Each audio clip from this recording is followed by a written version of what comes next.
ये कहानी एक छोटे से पहाड़ी गांव की है, जहां हर रात एक बस चलती थी। इस बस के बारे में गांव वालों का कहना था कि ये बस भूतिया है और इसमें जो भी यात्रा करता है वह कभी वापस नहीं आता।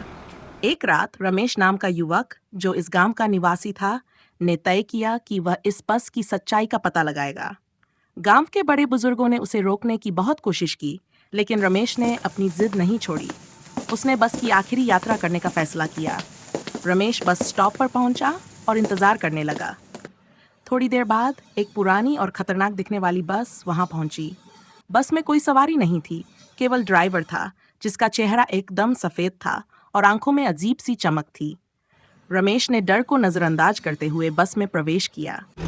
बस चल पड़ी और रमेश ने देखा कि बस अजीब अजीब जगहों से होकर गुजर रही थी, जो उसने पहले कभी नहीं देखी थी। धीरे धीरे उसे एहसास हुआ कि बस रास्ता भटक चुकी है। उसे बस के ड्राइवर से डर लगने लगा, जिसने उससे कोई बात नहीं की थी और बस चुपचाप सड़क पर आगे बढ़ा रहा था। रमेश ने खिड़की से बाहर झांक कर देखा कि बस एक घने जंगल में पहुंच चुकी है। अचानक बस रुक गई। ड्राइवर ने बिना कुछ कहे बस के दरवाजे खोले और बाहर निकल गया। रमेश भी हिम्मत जुटाकर बस से बाहर निकला।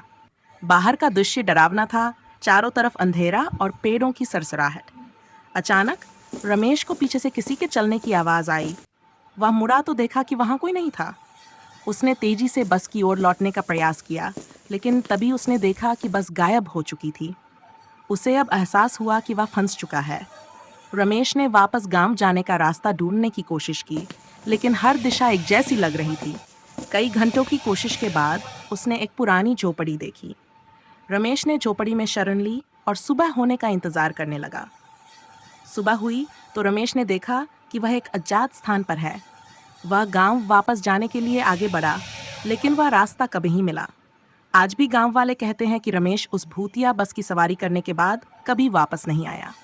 यह कहानी सुनकर गांव के लोग हमेशा उस बस से दूर रहने की कोशिश करते हैं, जो अब भी हर रात उसी समय गांव से गुजरती है।